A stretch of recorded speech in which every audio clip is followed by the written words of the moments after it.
I'm an eze wine. Enokwa. Since when? Miss Ovakanko was there. Oh, well, Benga. Harvesting. Muga, come on and then settle. And yes, that should go and settle with my water spirits. that's all. Yes. Oh, yeah, one.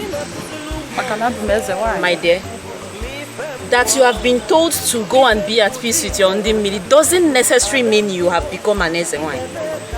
Did you ask questions at all? Question for what? I'm doing what they asked me to do. Like, are you serious?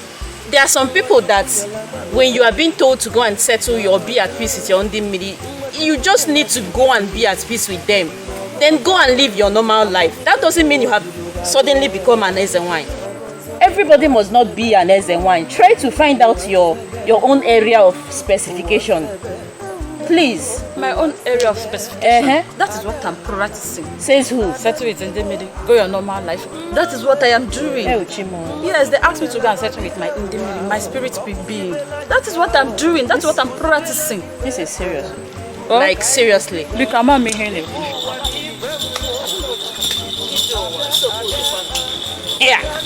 Joa.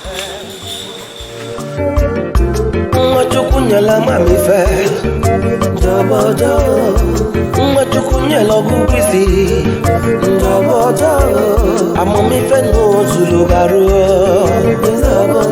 Uwansebe Uwansebe Uwansebe Uwansebe Adam Dibo Mwanweluche Mwachukunyala mami fe Kusibela jife Kusibela jife Kai mutife Ifu wanife mwo Ada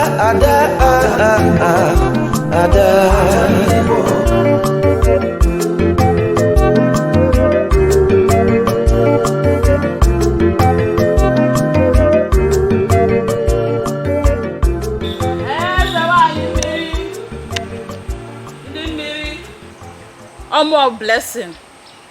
I be a kankwalu ni bumiri. Can't you alone aja? Alone no zemolua. I can't be.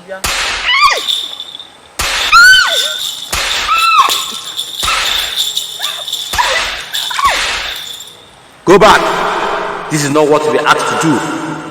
This is not exactly what you are asked to do. Go back.